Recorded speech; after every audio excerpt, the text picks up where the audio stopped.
टेस्टंजी वालों ने बना के रखी है, तो हम लोग उनकी जार यूज करके बहुत सी चीज़ें एज इट इज़ क्या होगा पा जाएंगे बिना कोई कोड लिखे।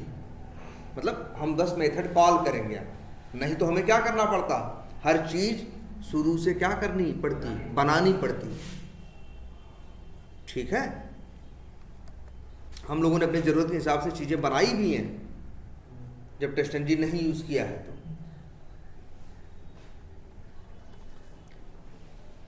तो एक काम करते हैं, फटाफट आ जाओ पहले यहाँ। तो भाई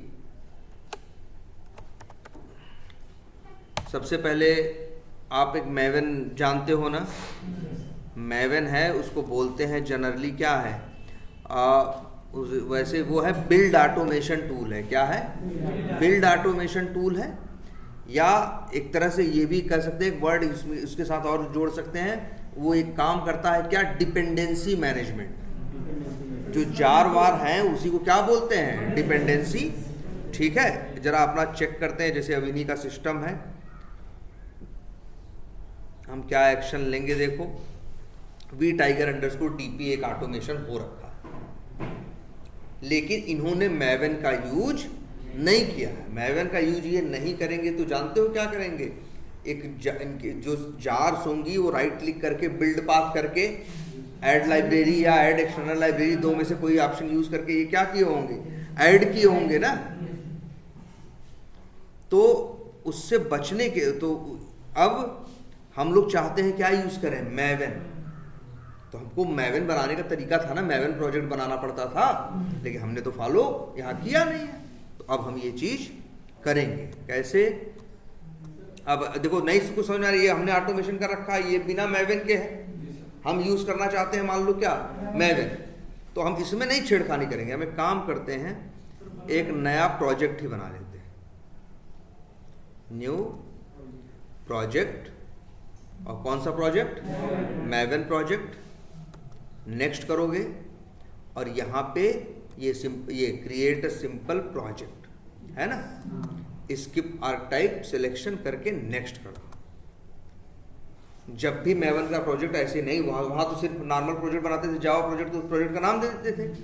यहाँ नाम नहीं देना है, यहाँ बतानी है ग्रुप आईडी, यहाँ बताना है आर्टिफैक्ट आईडी।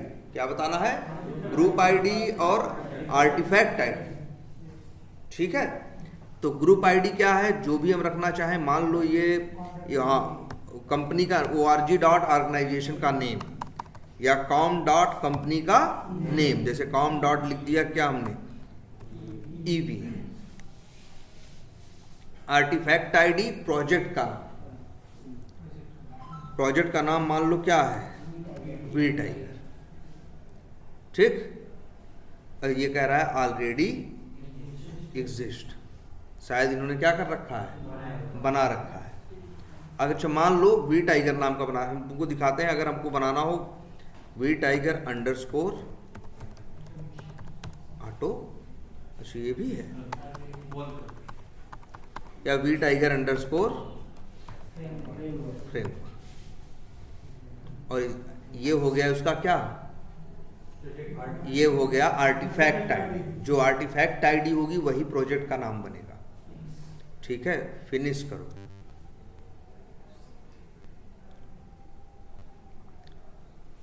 ये मैवन प्रोजेक्ट।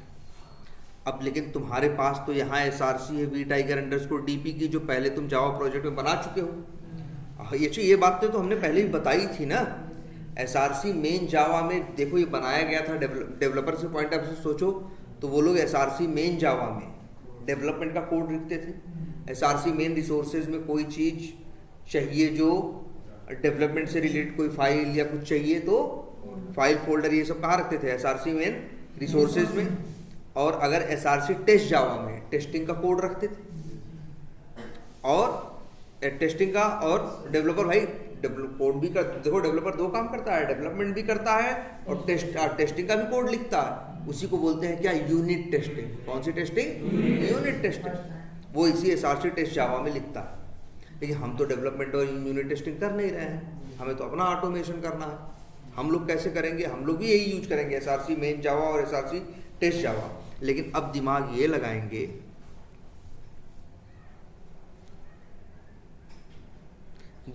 लगाएंगे, इधर देखो, ये पेजेस है ना, और टेस्ट केसेस हैं, यूटिल्स है ना, ऐसे था कि नहीं था? तो हम एक काम करेंगे, ध्यान, अभी प्लान ये करते हैं, एसआरसी देखो ध्यान से, क्या हम एसआरसी मेन जावा में, कहाँ पे? एसआरसी मेन जावा में हम रखने की कोशिश करेंगे यूटिल्स वाली क्लासेस और पेज वाइज क्लासेस, दोनों यूटिल वाली क्लासेस और पेज वाइज क्लासेस कहाँ रखेंगे? एसआरसी मेन जावा के अंदर, और एसआरसी टेस्ट जावा के अंदर रखेंगे टेस्ट स्क्रिप्ट वाली क्लासेस। अगर हम यहाँ देखें अपने रेफरेंस में, तो ये पेजेस, ये टेस्ट केसेस, ये दो चीज रखेंगे कहाँ? एसआरसी मेन जावा, और सॉरी टेस्ट, हाँ एक मिनट, सॉरी, ये और ये पेजेस और यूटिल्स रखेंगे कहाँ? एसआरसी मेन जावा, और ये जो टेस्ट केसेस वाला पैकेज है ये रखेंगे कहाँ? एसआरसी टेस्ट जावा। यार देखो कुछ है नहीं अलग से बहुत, ये बस यही कंसेप्ट एक है छोटा सा, चलो वहां पहले पहुंचते हैं। बस यही देख रहे हो, यही है ना, अंदर जाओ। पहले सिर्फ एसआरसी के अंदर डायरेक्ट पैकेज होते थे, अब इन्होंने इसी को क्या किया है? एसआरसी मेन और टेस्ट में डिवाइड कर दिया है। मेन जावा और किस में है? रिसोर्सेज में है। टेस्ट जावा और रिसोर्सेज में। जो क्लासेस बनाओगे सब कहाँ जाएंगी? जावा के अंदर। और जैसे जो एक्सेल शीट में डेटा रीड रखे थे, रीड किए थे ना, एक्सेल शीट ये वो फलाना ढिमाका, और दूसरी फाइलें जो कोड नहीं है, कोड जाएगा जावा में और फाइलें जाएंगी रिसोर्सेज ना। तो हम लोग क्या करेंगे अभी फिलहाल, देखो थोड़ा सा दिमाग लगाएंगे। हम लोग किससे कॉपी कर रहे हैं? वी टाइगर अंडरस्कोर डीपी से ना, कि इसका एसआरसी अब यहाँ है ना, कॉम ईवीए वी टाइगर, और ये क्या है भाई जूनिया? दूसरा है ना, डिलीट कर दें या एक काम करते हैं, कट करके बाहर क्या कर दिए हैं, पेस्ट। तो इसी के अंदर है ना पैकेज, हमारा यहीं से शुरू हो रहा है ना, कॉम करके। तो भाई कॉम है, ईवीए है, वी टाइगर है, पेजेस है। अच्छा तो काम करते हैं, देखो दिमाग क्या लगा रहे हैं हम। काम को कर लिए क्या? कॉपी। क्या कर लिए? और इसके बाद यहां गए,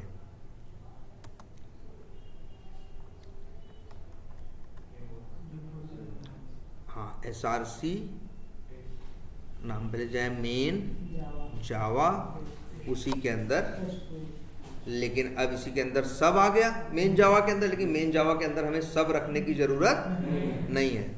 अब कैसे करें तब हम? देखो सबसे शॉर्ट वैसे तरीका हम अपना रहे हैं अभी फिलहाल के लिए। देखो ध्यान से, इसे कॉपी कर लिया और नहीं है,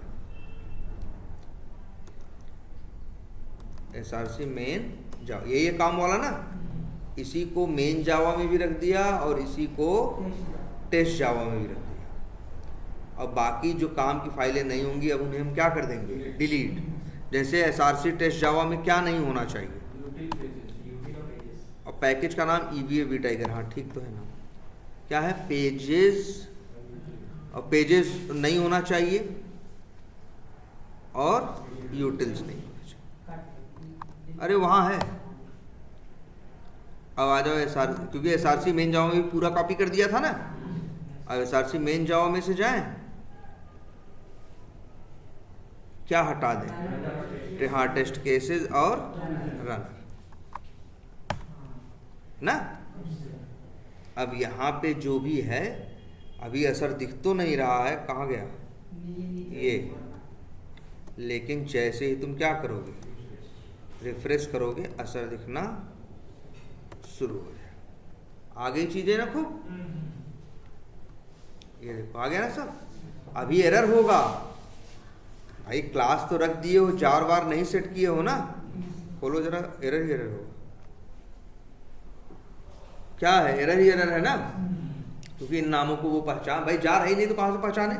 अब जार तुम्हें पता है, डिपेंडेंसी सब लोग अपने सिस्टम, भाई थोड़ा 1-1.5 महीने फॉलो कर लो, ज्यादा नहीं करना, और बेस्ट हो जाए। देखो राहुल सही है पढ़ने में, फिर भी वहां जाता है ना यार। रेगुलर किसी भी चीज में कुछ दिन के लिए रेगुलरिटी 1.5 महीने के लिए मेंटेन कर लो बस, फिर करो जहां जिंदगी में उड़ना है। कौन मना किया है यार, ठीक है। क्या है, हाँ, और साइट का नाम क्या है, mvnrepository.com। यही है मैवन की सेंट्रल रेपोजिटरी, जहां दुनिया भर की जो लोग अपनी जार बनाते हैं यहीं ले जाके रखते हैं। सेलेनियम ढूंढनी है, सेलेनियम सर्च मारो, आ जाएगी।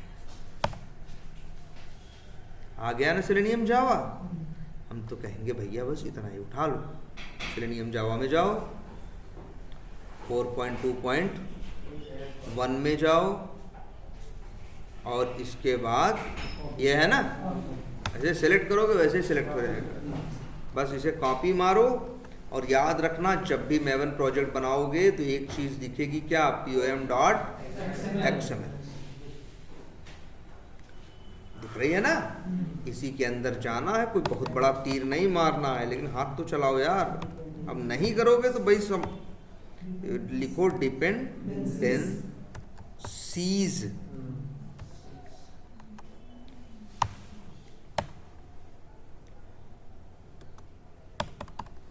डिपेंडेंसीज, और इसी के अंदर वही मैवन,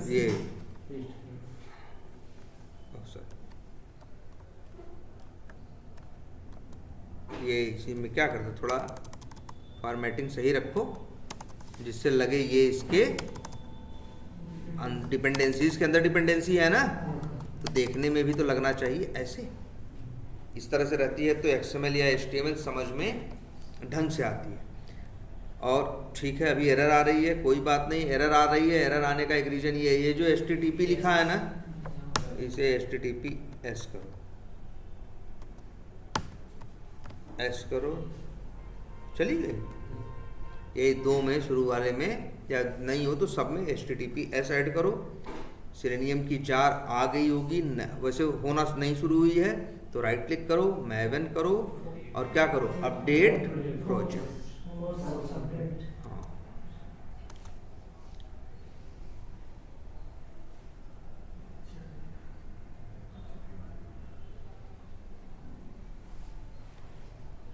सब लोग इसको अपना सेट करो। टेस्टनजी ढंग से चलाना होगा भाई। 10 क्वेश्चन है, टेस्टनजी के बारे में अलग से पूछते हैं, बस ये जान लो।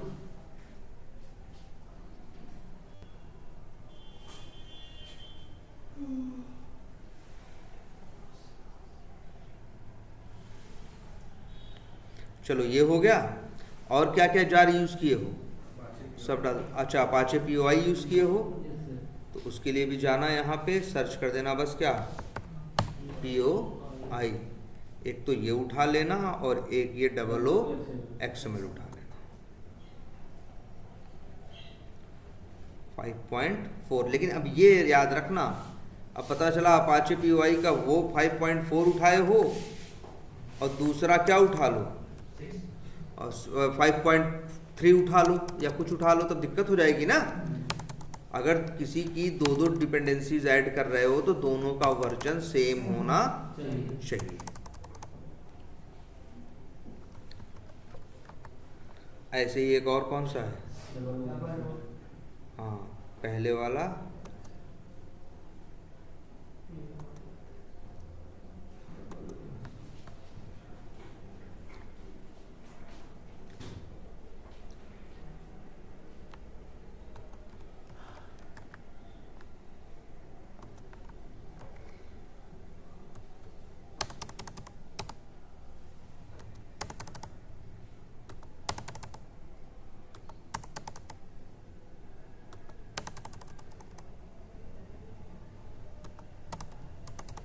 ये देखो XML में कमेंट ऐसे लगता है किसी लाइन में। XML, ये XML फाइल है ना, टैग में लिखी जा रही है, यही तो XML HTML ऐसी तो होती है ना। जब भी XML में चाहते हो इस लाइन का कोई मतलब ना हो, कमेंट हो, तो ऐसे ग्रेटर देन वाला ये जो भी साइन है, एक्सप्लेनेशन मार्क और फिर डैश डैश और फिर बंद। हाँ ना, लास्ट में डैश डैश और ये एरो इतना रहेगा तो ये क्लोज हो गया। अब इसके बीच में कुछ भी लिखोगे उसका कोई सेंस नहीं होगा, कमेंट है ये हो गई तुम्हारी क्या, अपाचे का ये हो गया। और एक चीज चेक कर लो, CMD वर्जन जावा का अपने चेक करो क्या है इस सिस्टम पे।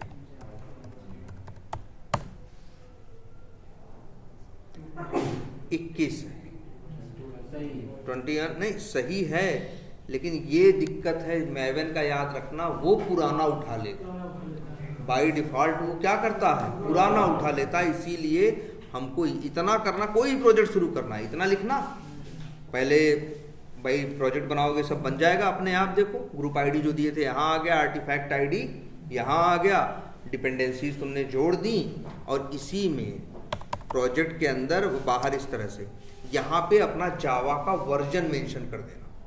किसका, देखो ये 1.8 उठा रहा है, मतलब समझ रहे हो जावा 8 उठा रहा है।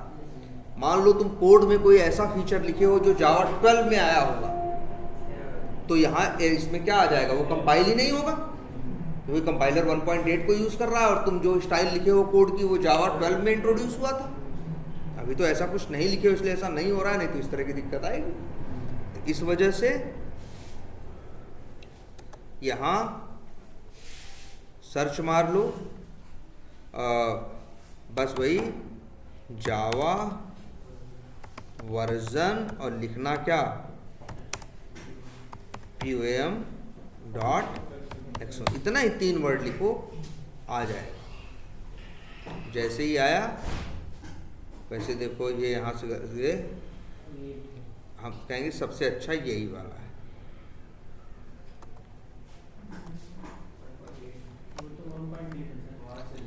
चेंज कर दो ना वर्जन, 1.8 है तो क्या हुआ।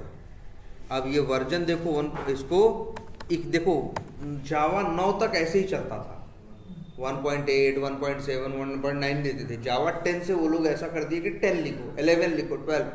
तो 21 के लिए क्या लिखोगे, जावा 21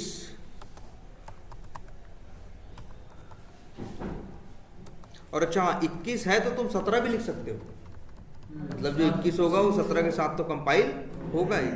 अब इसको फिर से मैवन करो और क्या करो, अपडेट प्रोजेक्ट करो।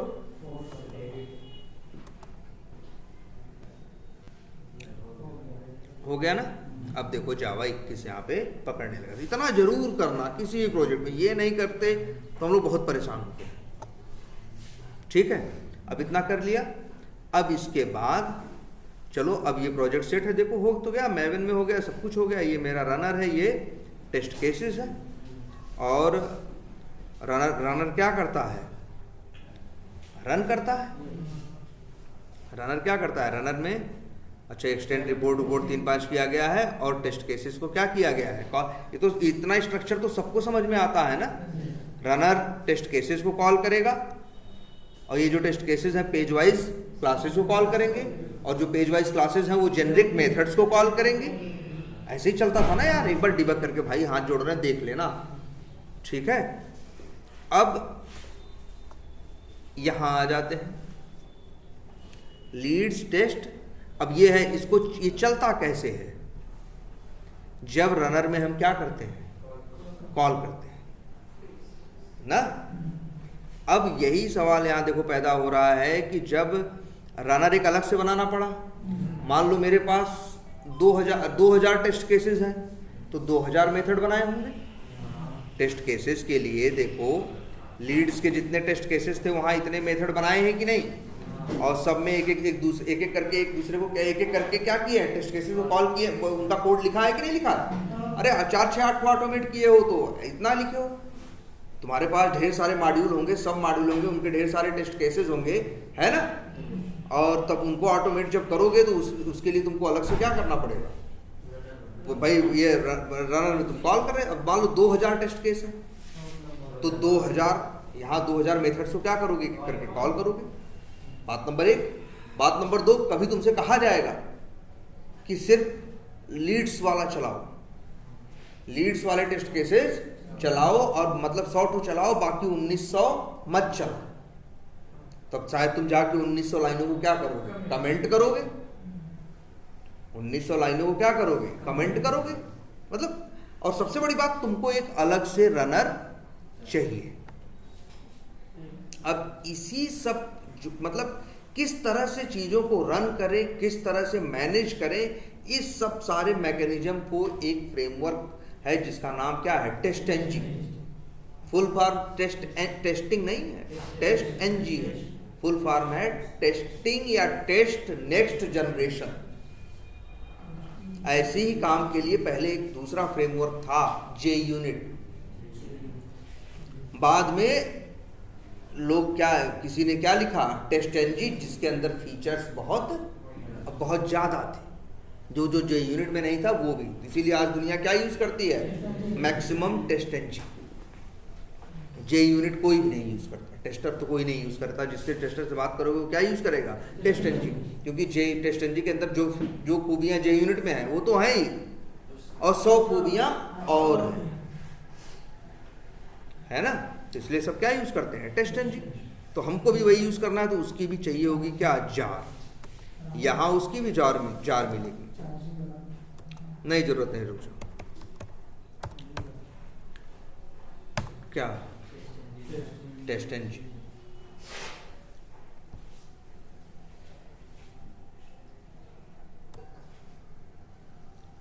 है ना।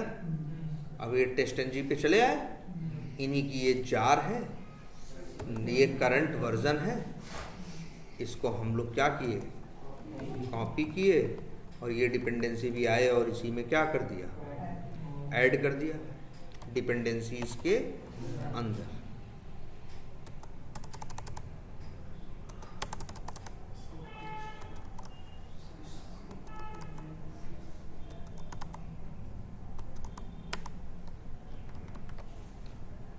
हो गया, अपडेट कर ले एक बार।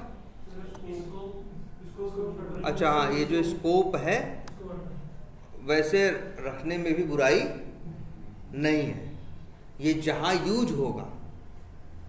अगर कहीं भी स्कोप लिखा रहे और टेस्ट लिखा रहे या मेन लिखा रहे, तो ये समझ जाना इस जार का स्कोप मतलब ये जार यूज होगी सिर्फ एसआरसी टेस्ट जावा के अंदर। मेन लिखा रहे तो इसका मतलब होगा कहाँ होगी, मेन जावा के अंदर। अगर लिखोगे तो ऐसा होगा, तुम चाहते हो कि एसआरसी मेन जावा में भी हो और एसआरसी टेस्ट जावा में भी हो, तो तुम्हें स्कोप देने की जरूरत नहीं। जनरली हम लोग हटा देते हैं। चलो,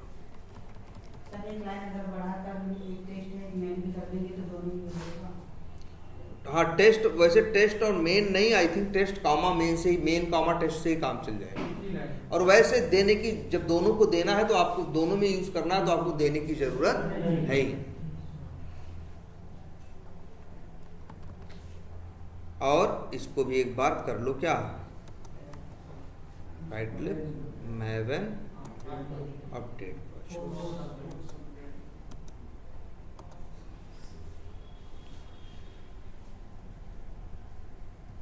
ठीक हो गया।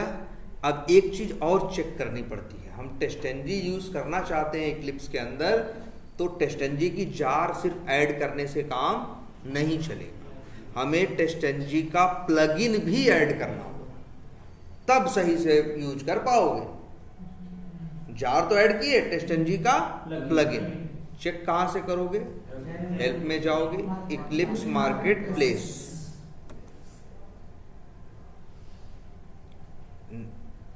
वैसे भी याद रहो मैवेन यूज करना है तो नेट से कनेक्टेड होना मस्ट है।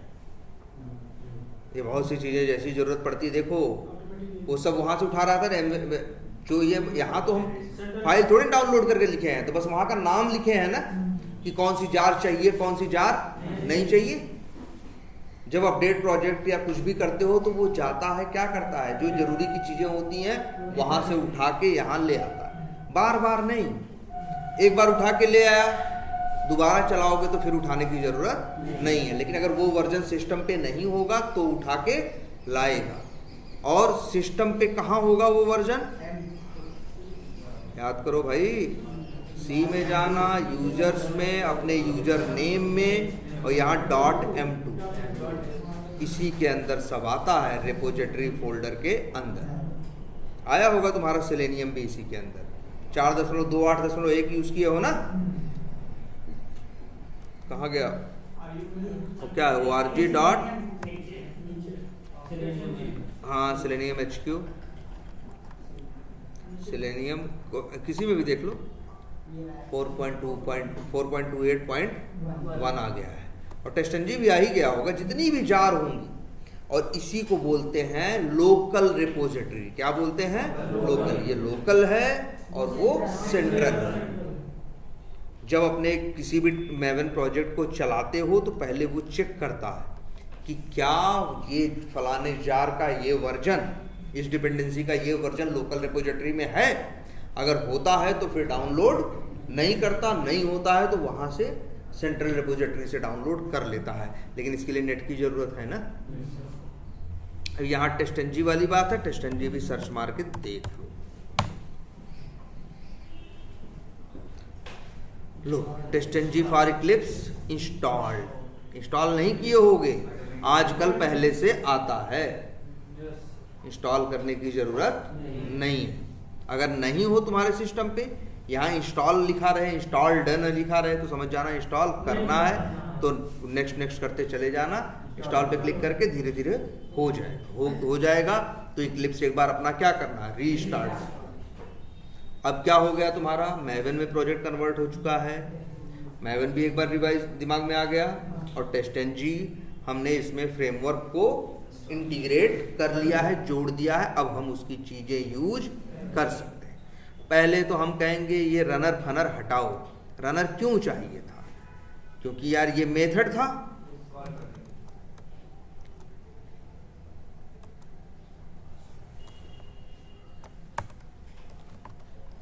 क्योंकि ये मेथड था, ये टेस्ट केस है भाई। जब कॉल होगा मेन मेथड चलता था ना, जब ये वहां कॉल होगा तो चलेगा। तो हाँ, अब टेस्टनजी ने कहा मेन मेथड की जरूरत नहीं है। अगर तुम्हें लगता है ये तुम्हारा क्या है, टेस्ट केस है, तो किसी रनर में इसे कॉल मत करो, बस सीधे इसके ऊपर आओ, लिखो क्या, @ वर्ड पहले भी देखा है, @ ओवरराइड, हाँ, @ फाइंड बाई, हाँ, @ को बोलते हैं जावा में क्या, एनोटेशन। तो वो जैसे @ ओवरराइड जावा का एनोटेशन है, @ फाइंड बाई सेलेनियम का एनोटेशन है, वैसे ही टेस्टनजी वालों का अपना एक एनोटेशन है, @टेस्टng, सॉरी @टेस्ट। सिर्फ इतना। अभी देखो यहाँ ध्यान से देखना, @टेस्ट हो सकता है तुमको दो दिखाई दे, एक org.testng.annotations, एक org.junit. जैसे जो बंदा अपने सिस्टम में JUnit की जार, टेस्टनजी की जार नहीं डाले, क्योंकि JUnit जो होता है ना, उसमें भी बाय डिफॉल्ट क्या होता है, @टेस्ट नाम का एनोटेशन उसमें भी होता है। अब तुम उसका इसीलिए जो एनोटेशन यूज करो तो एनोटेशन के पैकेज का नाम ध्यान से पढ़ना। टेस्टनजी लिखा है ना, तो भैया यही काम का है। लो जी, ये रन डिबग ये फैशन में अब आने लगा है, इसका कोई बहुत मतलब नहीं है, लेकिन मेन है @ क्या, टेस्ट। अब ये रन डिबग आने लगा। रन, ये अभी इस फाइल को नोटपैड पे खोल के देखोगे तो रन और डिबग लिखा नहीं रहेगा। ये तो इक्लिप्स अपनी तरफ से दिखा दिया है। नहीं, हम लोग पहले नहीं आता था, हम लोग को रन करना रहता था। पहले तुम लोग जाके मेन मेथड को चलाते थे ना, रन एज जावा एप्लीकेशन। अब हम ये नहीं करेंगे, ये टेस्ट केस है, अब ये चल सकता है बिना किसी रनर के। ये टेस्टनजी तुमको दे रहा है कि जितने टेस्ट केस ऑटोमेट करते जाओ, सबके ऊपर @टेस्ट क्या करते जाओ, लिखते चले जाओ। हमें यूज कर रहे हो तो ये बेनिफिट है मेरा। अगर तुम्हें ये टेस्ट केस चलाना तो राइट क्लिक करो, रन एज और क्या या टेस्ट एंड जी टेस्ट, और इसको क्लिक करो, ये टेस्ट केस रन होना क्या हो जाएगा, स्टार्ट हो जाएगा। पहले रन होता था, चलो दिक्कत आएगी, गलतियां हैं इसमें, दिक्कत आएगी, सब छोड़ो, फेल हो गया ना। पहले बताओ, पहले चलाते थे तो नहीं फेल होता था, होता था ना। अभी तो बहुत कुछ तुम रनर में किए हो ना, एक्सटेंड रिपोर्ट या वहाँ बहुत से ऑब्जेक्ट नल रह गए होंगे, एरर मार दिया होगा, या देख भी लो, एरर का भी नाम आएगा भाई, क्या एरर है, अनरिजॉल्व कंपाइलेशन प्रॉब्लम, कुछ कंपाइल नहीं हो रहा भाई। अच्छा ये रनर की बात कर रहा है, अरे रनर तो हमको अब देखो एक्सटेंड रिपोर्ट की भी जार नहीं ऐड की है ना, वो भी हमें क्या करनी है, ऐड करना है। पहले इसे कमेंट करो, लेकिन ये कमेंट कर दोगे तो इधर, क्योंकि एक्सटेंड को यहाँ पे तुम क्या किए होगे, कॉल किए होगे। एक काम करते हैं ना, ना यही जार नहीं, वो नहीं है तुम्हारे पास ना, तो इसको भी यार डाल लो।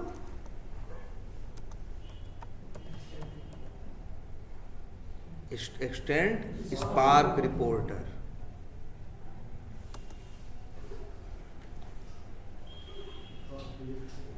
स्पार्क प्रोजेक्ट 4, ये प्रीव्यू हटाओ, 3.54 जो क्या है, स्टेबल है,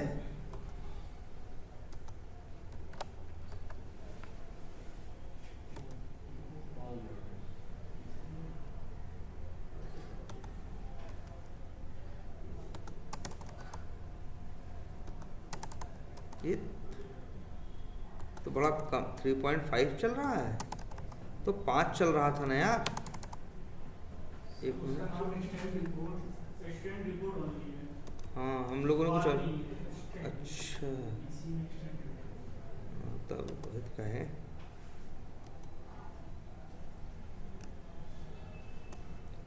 एक्सटेंड रिपोर्ट नहीं, कौन सा यूज किया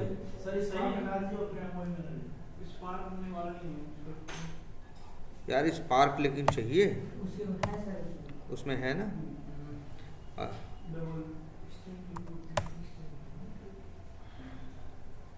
वो तो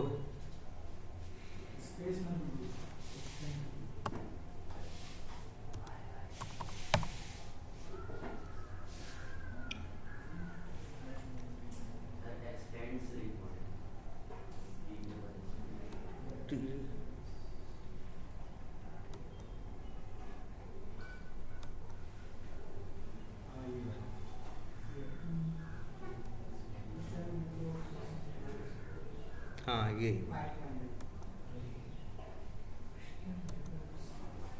हाँ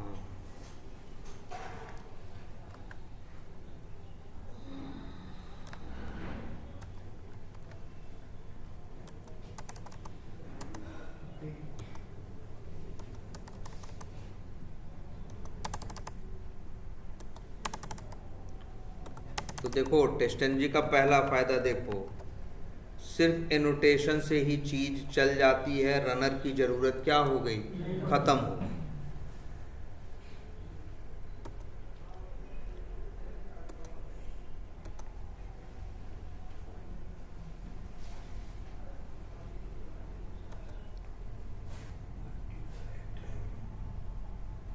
चलो गया एरर, अब इसे राइट क्लिक करो, रन एज टेस्टेंजी करो, जो भी एक टेस्ट केस है चलेगा, चलेगा चलेगा, नहीं चलेगा नहीं चलेगा, यही होगा ना।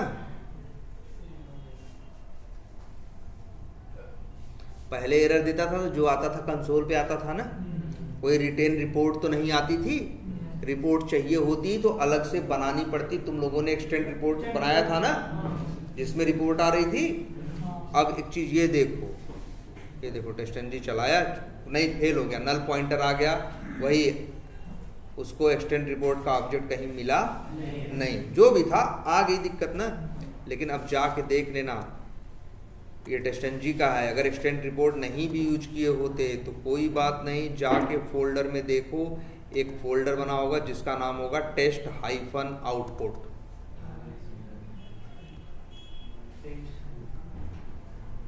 टेस्ट हाइफन आउटपुट, और यहाँ पे एक फाइल दिखाई देगी ईमेलेबल रिपोर्ट। इसको क्रोम पे खोलो, फायरफॉक्स पे खोलो, एज पे खोलो, किसी भी ब्राउजर HTML रिपोर्ट है। अब इस तरह से आएगी।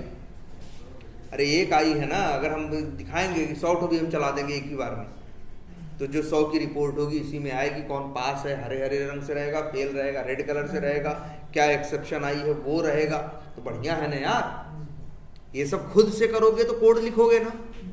टेस्टएनजी सब बना बनाया दे रहा है, इसीलिए टेस्टएनजी हम लोग यूज कर रहे हैं, बेवकूफ नहीं है। रिपोर्टिंग भी दे रहा है, रनर की जरूरत भी क्या कर दिया, खत्म कर दिया। हाँ अभी देखा जाए तो कितनी लेयर बची, 3 ही। रनर का कंसेप्ट खत्म। अब टेस्टएनजी ही अंदर से रन करने का काम देखेगा, तुमको इसके लिए कुछ सोचने की जरूरत नहीं है। और प्लस रिपोर्ट के साथ, पहले तो रिपोर्ट की जिम्मेदारी तुम्हारी थी ना, और वो कंसोल पे आती थी, दोबारा रन कर दिए सब खत्म। वहाँ तो इसमें आ रही है, चाहे तो हम उसको ले सकते हैं, किसी को मेल कर सकते हैं, सब आसान हो गया ना। और सारी डिटेल भी है, कौन चला, कौन रन हुआ, कौन पास हुआ, कौन फेल हुआ। अब देखो इसमें पाथ नहीं देना होगा। कैसा पाथ, ना ना ना ना ना, इसमें कोई पाथ नहीं देना है। हमेशा रिपोर्ट जाएगी कहाँ, आपके प्रोजेक्ट के अंदर जब भी टेस्टएनजी चलाओगे तो टेस्ट हाइफन आउटपुट नाम का क्या बनेगा, एक फोल्डर बनेगा। हाँ ऑलरेडी चल रहे, हम कुछ नहीं किए। हम क्या किए तुम्हें बताओ, हम कुछ किए? हम बोले कि टेस्ट आउटपुट में भेजो, टेस्टएनजी तुम अपना रिपोर्ट भेजो, कुछ बोले? हम बस जार ऐड किए, प्लगइन तो पहले से था, और बस गए @टेस्ट नाम का एक एनोटेशन भर जोड़े। बाकी टेस्टएनजी फ्रेमवर्क हम भाई हम लिए हैं उनको, किस लिए, उनकी जार लिए हैं, उनकी जार में सब पहले से क्या है, सेट है। हाँ सब मेंशन है।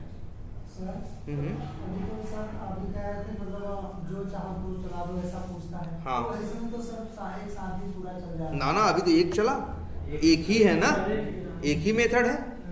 4-6 होते, हाँ तो 4-6 चलो सब, इसमें सब ऑप्शन, इसमें मतलब जो चाहोगे वो मिलेगा। इससे कबूतर की बर्फी भी मांगोगे तो बना के देगा। समझ रहे हो? इसलिए ये सोचो ही मत।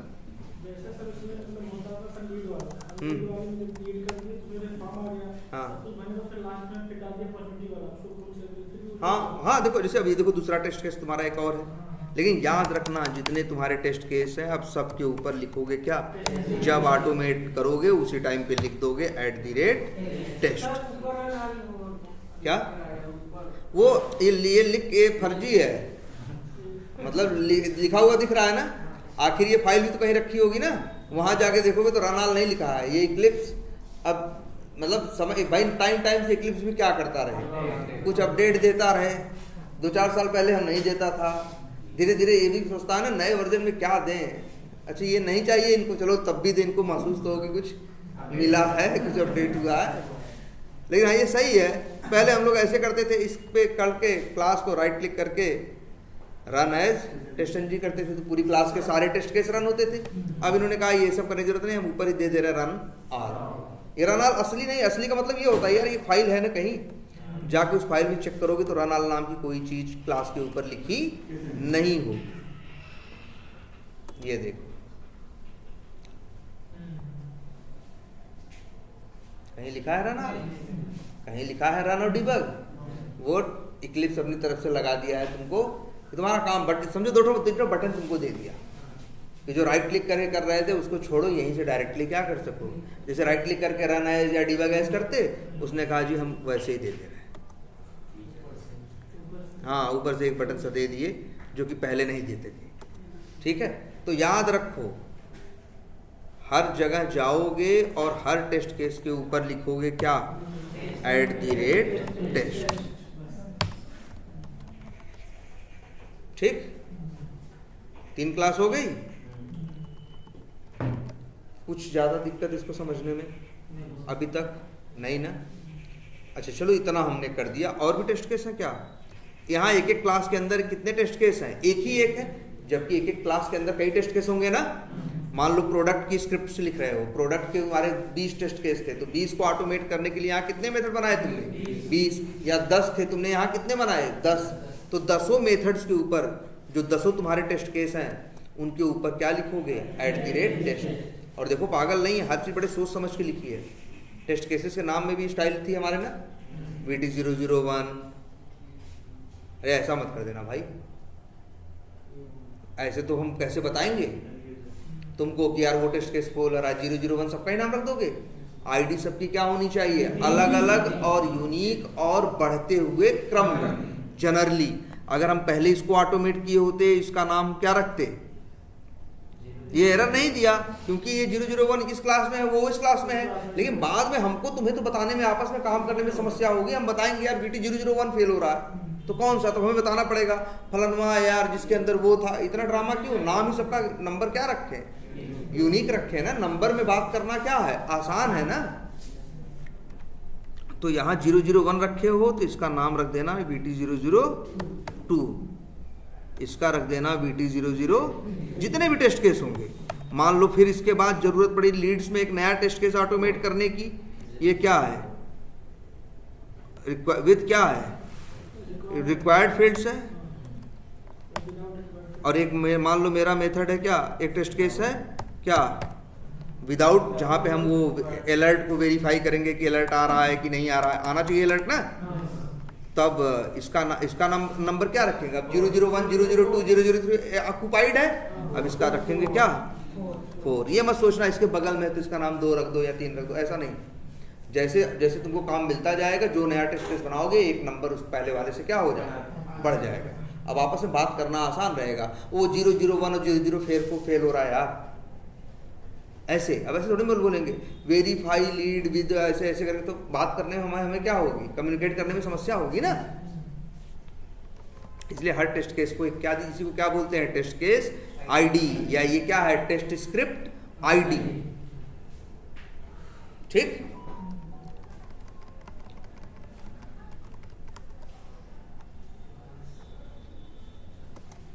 चलो इतनी बात समझ में आई, कोई कंफ्यूजन इसमें। अच्छा, लेकिन यहाँ कितने क्लासेस हैं, 3 है ना, 3 क्लासेस है ना। किसी में 2 टेस्ट केस है, किसी में 1, किसी में 1, किसी में 5, कुछ भी हो सकता। अब हमें मान लो किसको रन करना है, रहने दो अभी, रहने दो, बैठो। हमें मान लो रन किसे करना है, ना सबको, ये भी जरूरत होती है सबको।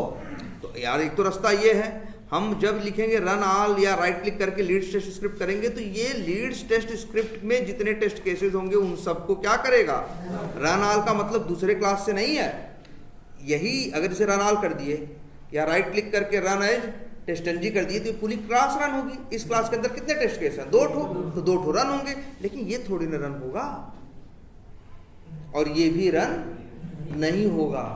तो फिर जब वो चल जाएगा, फिर हम चलाएंगे किसको, इसको, फिर इस पे भी आके रन ऑल या राइट क्लिक करके करेंगे या इसको। तो ऐसे तुमको रुकना पड़ेगा ना। इसीलिए अब देखो टेस्टनजी अपना एक रनर देता है, लेकिन उसका जो रनर है वो जावा फाइल नहीं होती। जैसे हमारी थी वो जावा फाइल थी ना, इनकी होती है XML फाइल। कौन सी फाइल, XML। XML कैसा दिखता है बताइए। तो एक इसी प्रोजेक्ट के अंदर न्यू करो और एक फाइल बनाओ। कैसे बनाओगे, प्रोजेक्ट के अंदर आओ, राइट क्लिक करो, न्यू करो, यहाँ पे ऑप्शन आ रहा है फाइल, फाइल आ रहा है ना, एक फाइल बना रहे हैं, फाइल का नाम रख रहे हैं testng.xml। अभी तो भाई खाली है, ये खाली नहीं छोड़ेंगे। वैसे लिखने को तो लिख भी दोगे, लेकिन हम कॉपी करो नेट से उठा के। क्या लिखो, लिखो सैम्पल testng.xml है।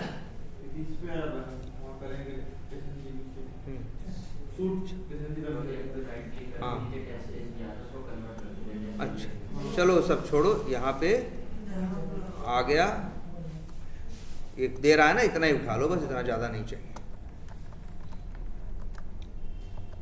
लो भाई, इसी के अंदर कॉपी करके क्या पेस्ट कर दिए। अभी फिलहाल ये क्या दे रहा है, एरर, फोर्स डाउनलोड। चलो खत्म है। और इसके बाद यहाँ क्या है, सूट नेम, नेम चाहे जो दे दो, कोई सैंपल सूट भी रहने दो, दिक्कत नहीं है, लेकिन सैंपल सूट थोड़ी ना है, ये वी टाइगर ऑटोमेट कर रहे हैं ना, तो सैंपल थोड़ी ना है ये, तो हम क्या नाम लिखेंगे, इसका नाम हम रख दें, चलो वी टाइगर ऑटोमेशन सूट, कुछ भी नाम दे सकते हैं। देखो होता क्या है, सबसे पहले टेस्ट सूट, टेस्ट केसेस के कलेक्शन को क्या कहते हैं, टेस्ट सूट कहते हैं, टेस्ट केसेस, इसीलिए उसको क्या बोला गया, सूट। यहां लिखा है फिर क्या, टेस्ट ना, चलो इसका नाम लिख दिया वी टाइगर, कुछ भी नाम रख सकते हैं। फिर इसके अंदर क्या है, क्लासेस, टेस्ट के अंदर क्या, देखो सूट पे शुरू हुआ, सूट पे खत्म, टेस्ट पे शुरू हुआ, टेस्ट पे खत्म, क्लासेस पे शुरू हुआ, क्लासेस पे खत्म, और क्लासेस के अंदर क्या, क्लास, क्लास पे शुरू हुआ, क्लास पे इसलिए नहीं खत्म हुआ क्योंकि हम अंदर ही खत्म कर दे रहे हैं, नहीं तो फिर कैसे लिखते, हाँ या तो ऐसे क्लोज कर लो, या तो डायरेक्ट भी स्लैश लगा के क्लोज कर सकते। चलो यही रहने दो, सिंपल ही रहने दो। कितनी क्लास है तुम्हारी ऑटोमेशन की, 3 न यार, तो यहाँ पे भाई साहब 3 ठो क्लास का क्या दे दो, नाम दे दो, और इसके बाद इनका पैकेज, इसका लीड्स टेस्ट स्क्रिप्ट है, नाम क्या है, लीड्स टेस्ट, लेकिन इतने से काम नहीं चलेगा, पूरा पैकेज का नाम चाहिए। इसमें इसके नाम में यूटिल कहाँ से है, अच्छा इंपोर्ट है,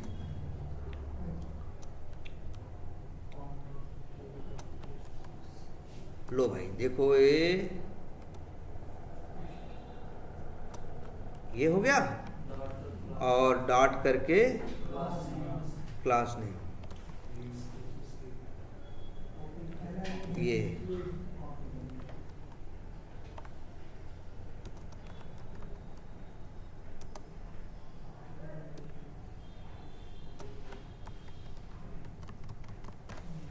हो गया। ऐसे ही सबको कर दो यार, सबका तो पैकेज नेम क्या है, सेम ही है, एक ही पैकेज के अंदर है, ऐसे मतलब किसी रनर फनर की जरूरत नहीं है। एक XML फाइल बनाओ और उसी के अंदर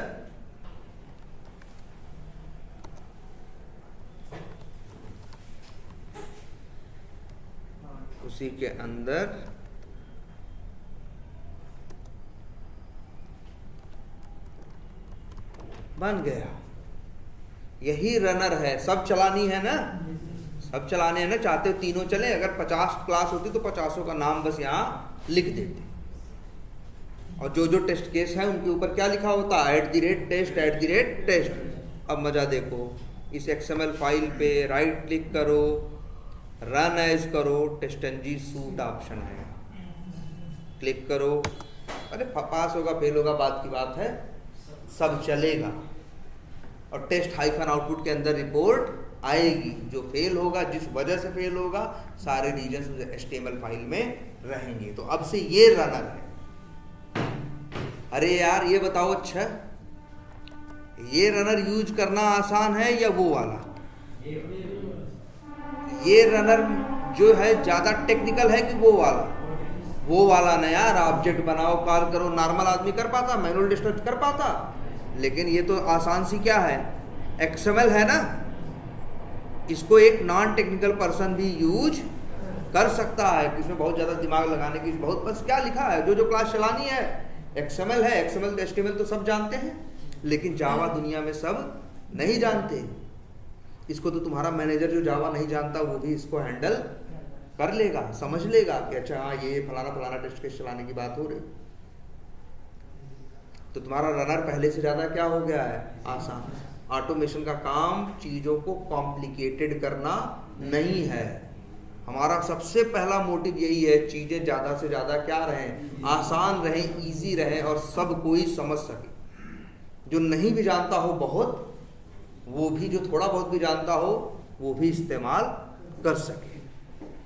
देखो और जाके देखो अपने उसमें टेस्ट हाइफन आउटपुट में, लो जी रिपोर्ट आ गई, 4 तो चले, 1 को पास हुआ है, अरे पास क्या हुआ, उसमें कोई कोड ही नहीं लिखा था।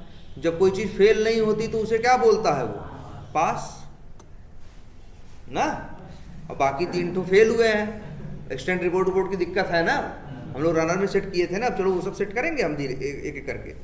लेकिन ये देखो भाई, ये देखो बढ़िया से रिपोर्ट आ गई, 3 पास हुए, ये हुआ। और देखो कितना बता रहा है, कह रहा है वी टाइगर टेस्ट नाम है ना। वी टाइगर सूट के अंदर वी टाइगर टेस्ट था ना। और ये बता रहा है 3 तो फेल हुए हैं, 1 को पास हुआ है। और ये जो टाइम लिखा है, स्टार्ट हुआ कब, ये ऑटोमेशन, ये टेस्ट केस स्टार्ट कब हुआ था, और चलने में समय कितना लगा है, कितना इस टेस्ट केस में लगा है 3649 मिली सेकेंड, मतलब 3 सेकेंड चला। एक्सेप्शन आ गई, बंद हो गया, दूसरा चला है। और एक देखो एक्सेप्शन आई, प्रॉब्लम आई, रुका, ट्राई कैच नहीं लगाए ना हम, तब भी नहीं रुका ना। तो ये भी इसकी क्वालिटी देख लो, ये सब अपना सिस्टम खुद बनाया हुआ है, ट्राई कैच खुद लगाया हुआ है। वो एक एक करके आपके टेस्ट केस को चलाएगा। अगर कोई फेल भी हो गया तो रुकेगा नहीं, अगले टेस्ट केस को, उसके टेस्ट केस को वहीं छोड़ेगा, उनकी रिपोर्टिंग मारेगा और अगले टेस्ट केस पे जाके उसको चलाना क्या कर देगा, स्टार्ट कर देगा। और ये टाइम बता रहा है, इसमें 3 सेकंड लगा, इसमें 2 सेकंड लगा, इसमें 2800 मिली सेकंड, मतलब लगभग 3 सेकंड लगा। और ये जो टाइम बता रहा है स्टार्ट, इतना बड़ा टाइम, तो भैया कंप्यूटर में टाइम ये इसको कहते हैं, ये भी टाइम है। ये टाइम से हम निकाल देंगे असली कितना बज रहा है, इस टाइम से हम ये निकाल देंगे कितना टाइम हो रहा है। दुनिया में पहले भैया टाइम बड़ा मिसमैच था, दुनिया में टाइम पहले बड़ा मिसमैच था। तो बड़े भैया लोग ऐसा किया करते थे, घड़ी भी लगाते थे। तो जो बड़े बड़े बिजनेसमैन थे जिनको विदेशों में जाना पड़ता था, 2-2, 3-3 घड़ी लिए रहते थे। हैं कि एक में यहाँ का है, पता चला दिन में ही इंडिया से निकले, अमेरिका में पहुंचे दिन ही है, और तारीख भी नहीं बदली। कहीं 11-12 घंटे समय क्या है, पीछे है ना। तो इस टाइप की दिक्कत आती है कि नहीं आती है। तो इस टाइप की दिक्कतें पहले टाइम से रिलेटेड आती थी। इसीलिए 1968-69 के टाइम पे प्लान किया गया कि पूरे वर्ल्ड का टाइम एक किया जाए। तब 1970 में वो शायद इटली में या कहाँ पे है, ग्रीनविच, जहाँ से टाइम नापते हैं। और ये जो डेट थी, कोई डेट थी 1970 की। ये जो टाइम आ रहा है, ये नंबर, ये 170, 1970 से अब तक जितने सेकंड हुए हैं वो आ रहा है। समझ रहे हो इसको, ये 170 मतलब 1970 से अब तक कितने सेकंड हुए हैं वो टाइम बता रहा है, वो स्टार्ट। समझ रहे हो। और शायद मेरे ख्याल से सारे सेकंड नहीं होंगे, मिली सेकेंड है। पहले 1000 से भाग दोगे तो सेकंड निकलेंगे, फिर उससे भाग दोगे 60 से तो पता चलेगा अब 1970 से अब तक कितने मिनट हुए हैं। और अगर फिर उसको भाग दे दोगे किससे, अरे 60 से तो घंटा मिल जाएगा, फिर 24 से भाग दोगे तो वो मिल जाएगा, ऐसे आ जाएगा निकल के। ये समय है, वही बता रहा है, ये टाइम है, ये टाइम है। कह तो रहा है हम निकाल लेंगे कितना, कौन सा दिन, कौन सी तारीख क्या है, हम देख सकते हैं, पता कर सकते हैं। या प्रोग्राम है कंप्यूटर में, जावा की डेट की भी कुछ क्लासेस दिखाएंगे, वो निकाल के आपको दे देंगे। इस टाइम को कन्वर्ट कर देंगे इसमें कि कितने जुलाई, कितने 26 जुलाई फलाना 2008 9 10 12 जो होता है, इतना बज के इतना सेकंड, इतने मिली सेकंड हुआ, पूरा ये टाइम निकाल के दे देगा। ये वही टाइम दे रहा है, ठीक है। और देखो अंतर होगा, पहला 4063 पे था, 2000 4000 24,063 पे, और 27,000, 3000 का फर्क पड़ रहा है ना। 3 सेकंड लगा कि नहीं लगा, तभी 27,000 एकदम सही टाइम है, असली टाइम है वो। इसे बोलते हैं, वैसे हर जावा की दिखाएंगे जो क्लासेस होती है उनमें एक मेथड होता है, क्या जानते हो, जावा की डेट वाली जो क्लासेस होती हैं, एक मेथड होता है ना नेट, उसमें एक मेथड होता है get time in milliseconds, वो यही देता है, वही ये लोग भी प्रिंट कर रहे हैं। तो मतलब देख रहे हो, रिपोर्ट दे रहा है, समय दे रहा है, कितना समय लगा, कौन पास हुआ, कौन फेल हुआ। जो पास हुआ वो ठीक है, उसके बारे में कोई खास डिटेल नहीं है, कोई एक्सेप्शन आई नहीं। जो फेल हुए उनकी जो एक्सेप्शन है वो यहाँ पे आ रही। तो टेक्नोलॉजी का फायदा लग रहा है, कितनी चीज फ्री में दिया है, अभी इसकी 20 चीजें यूज कर ली, सब अपने आप बनी बनाई दे रहा है। और अगर हम लोग चाहें न टेक्नोलॉजी यूज करें तो सबको लिखना पड़ेगा। 1500 लाइन का बेवजह कोड लिखेंगे, 2-4 महीना कोड लिखेंगे, काहे को ड्रामा करें जब ये सब कुछ लिखा लिखाया पहले से अवेलेबल है। और सबसे बड़ी बात, इसको सारी दुनिया समझती है, मानते हो कि नहीं? अरे हम भी जानते हो, तुम भी जानते हो, मान लो हम 1000 लाइन के कभी कोड लिख भी दें, लेकिन वो हम जानते हैं, तुम तो नहीं जानते। तुम आओगे, तुमको सीखना पड़ेगा ना कि क्या सोच के क्या बनाया है। अब ये तो एक यूनिवर्सल चीज है, दुनिया में लाखों प्रोग्रामर्स इसे क्या कर रहे हैं, यूज कर रहे हैं। तो एक तो इसकी वो यूज भी तो ज्यादा हो गया कि दूसरा बंदा भी आएगा, वो भी टेस्ट नहीं जानता है तो काम करने लगे। मान लो यही सब हम खुद से लिखे होते थे, दूसरा आदमी आता सोचता कि ये क्या लिखा है, तो उसको सिखाना पड़ता, समझाना पड़ता। अब एक कॉमन चीज जब सब यूज करते हैं तो इसका बेनिफिट मिलता है कि नहीं मिलता? क्लियर है? तो भाई चलो इतने पे ही रखते हैं। ये क्या हुआ टेस्टनजी का, सब लोग पहले फटाफट इतना बनाओ और इसको अपने हिसाब से एक काम करना। फेल हो रहा है ना, एक्सटेंड रिपोर्ट में दिक्कत आ रही है ना, अपने हिसाब से कुछ करने की कोशिश करके देखो। अभी अपने हिसाब से कुछ करने की कोशिश करके देखो। और ठीक है, इस सैटरडे कहीं मत जाना भाई, इस सैटरडे को भी क्लास लेंगे, कल भी और परसों भी, ठीक है। और इसको हम पूरा एक करके सेट करेंगे, लेकिन अपने अब थोड़ा अपना भी हाथ पैर मारो। हाँ अपने जो है जो इसमें